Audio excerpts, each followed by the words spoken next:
I told myself I was going to finish 3 projects this month. I finished 1, but I started 7. Hi, I'm Amy and I make things. Today I'm making time to catch up and show you what's on my sewing table lately. I mentioned 1 finish and 7 starts, but hang around because there's even more than that. Come on, let's talk about it. I'm shamelessly copying my friend Cathy Martin's what's on my sewing table idea, with her blessing of course, and sharing what I've been up to in the last month or so. September was wild. I had something on my calendar almost every day, and I always find that exhausting. Even when it's fun things I love, like guests visiting and live speaking performances. Still, in between all the fun and the less fun appointments and engagements, I got a ton of sewing completed. Let's jump in with some show and tell, because that's everyone's favorite part anyway, right? First, I finished this quilt top for one of our guild's charity efforts. The volunteers kit up the fabrics, and then all I had to do was cut and sew and sew and sew. It seemed to take forever, but I'm really glad to have it finished and ready to move on to the next step so that soon it can be given to a special recipient. Thank you.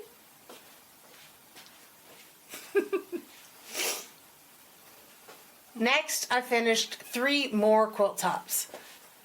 This one with the blue and the purple. All right, thank you.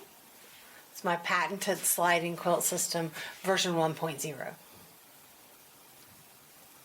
And then another one with the same pattern. Loading. Thank you. And then a third one that I just love. I love the pink and brown. I love a churn dash. I think it's upside down. Nope, it's right side up. Okay. But I've had that Michael Miller Eiffel Tower fabric in my stash for a long time.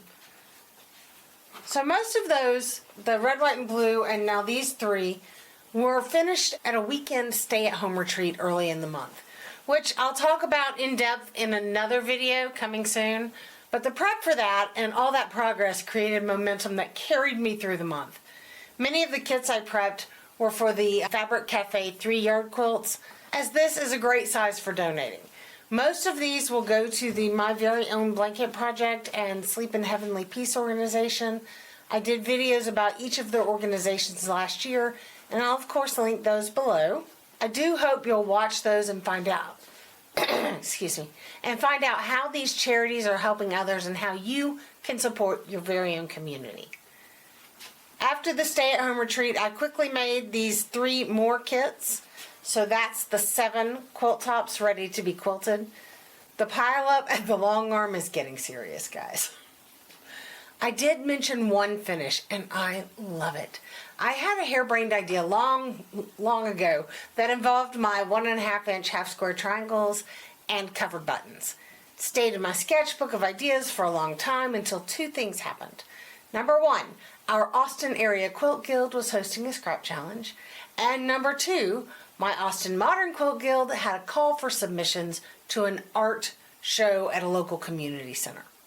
The convergence of those 2 things jumped my sketchbook idea off the page and into production, and the result is this, my button quilt. And I love it so much. Thank you. Yep, it's 24 by 24-ish quilt made from squares and half-square triangles that finish at 1 inch with 288 fussy cut covered buttons hand attached. It's all made from scraps, pieces that people were literally throwing away. All of the half-square triangles in the project came from my friends Kim and Cathy, and most of the other fabrics came from friends and random quilters. Many of the button fabrics came from Kim as well, as she has a delightful stash of tiny things to fussy cut. So in total, this 24 by 24 quilt has over 1,150 pieces. And did I mention that I love it? I think I did. I loved making it, and I loved thinking about all the people who contributed. I love that it's made from trash into something kind of amazing. It's the story. It's the story of quilters and quilting and thrift, creative reuse, and so much more, guys. It's my version of modern and yet super traditional. All those pieces, over 1,150 of them, and yet I still have this. So of course I have another harebrained idea for something even bigger, but that's a project for another day. And speaking of projects for another day, I've got big plans for the rest of the year. I already have a few things underway, like these 1/4-inch log cabin blocks that have been lurking around the studio for quite some time now. Those are ready to lay out and will become quilts very soon. The holidays are coming, and that always means fun small projects to work on for exchange gifts and, things like that. Just little things. Oh, one of my nieces just announced that she's having a baby in March. So a special baby quilt is a must, and I still have all these kits left to sew up for charities. So whatever I'm working on, I'll bring you along as I go because you keep me motivated. Oh, and I also have 3 projects sort of half finished from earlier that I need to wrap up.